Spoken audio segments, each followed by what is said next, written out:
Distinguish between you as the designer of your machine and you as a worker within your machine. One of the hardest things for people to do is to objectively look down on themselves within their circumstances, in other words, within their machine, so that they can act as the machine's designer and manager. Most people remain stuck in the perspective of being a worker within their machine.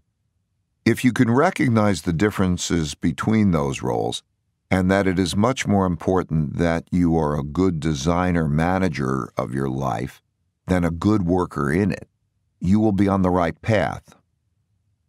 To be successful, the designer manager you has to be objective about what the worker you is really like, not believing in him more than he deserves or putting him in jobs that he shouldn't be in. Instead of having this perspective, most people operate emotionally and in the moment. Their lives are a series of undirected emotional experiences, going from one thing to the next. If you want to look back on your life and feel you've achieved what you wanted to, you can't operate that way. D. The biggest mistake most people make is to not see themselves and others objectively, which leads them to bump into their own and others' weaknesses again and again.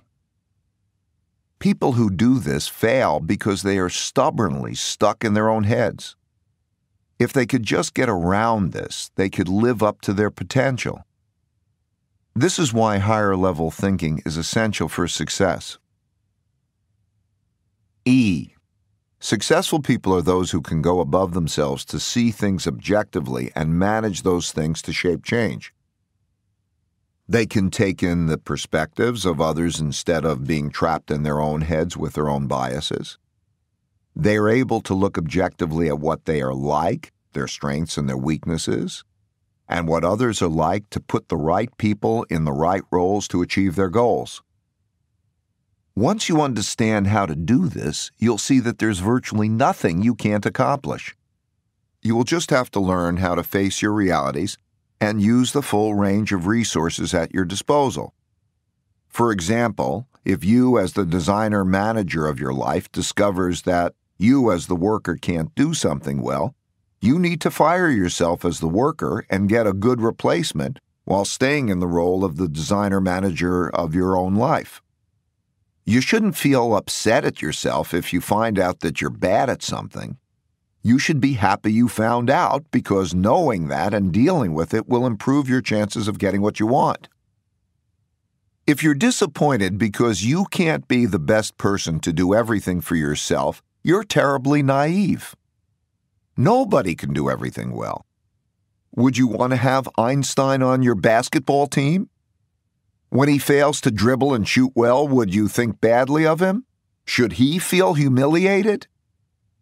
Imagine all the areas in which Einstein was incompetent, and imagine how hard he struggled to excel, even in the areas in which he was the best in the world. Watching people struggle and having others watch you struggle can elicit all kinds of ego-driven emotions, such as sympathy, pity, embarrassment, anger, or defensiveness. You need to get over all that and stop seeing struggling as something negative. Most of life's greatest opportunities come out of moments of struggle. It's up to you to make the most of these tests of your creativity and character. Asking others who are strong in areas where you are weak to help you is a great skill that you should develop no matter what, and it will help you develop guardrails that will prevent you from doing what you shouldn't be doing. All successful people are good at this. G. Because it is difficult to see oneself objectively, you need to rely on the input of others and the whole body of evidence. I know that my own life has been full of mistakes and lots of great feedback. It was only by looking down on this body of evidence from a higher level that I was able to get around my mistakes and go after what I wanted. For as long as I've been practicing this, I still know I can't see myself objectively, which is why I continue to rely as much on others' input. H. If you are open-minded enough and determined, you can get virtually anything you want. So I don't want to dissuade you from going after what you want. At the same time, I urge you to reflect on whether what you are going after is consistent with your nature. Whatever your nature is, there are many paths that will suit you, so don't fixate on just one. Should a particular path close, all you have to do is find another one consistent with what you're like.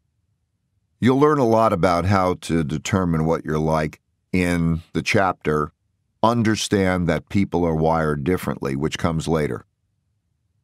But most people lack the courage to confront their own weaknesses and make the hard choices that this process requires. Ultimately, it comes down to these 5 decisions. First, don't confuse what you wish were true with what is really true. Second, don't worry about looking good. Worry instead about achieving your goals. Third, don't overweight first-order consequences relative to second- and third-order ones. Fourth, don't let pain stand in the way of your progress. And fifth, don't blame bad outcomes on anyone but yourself.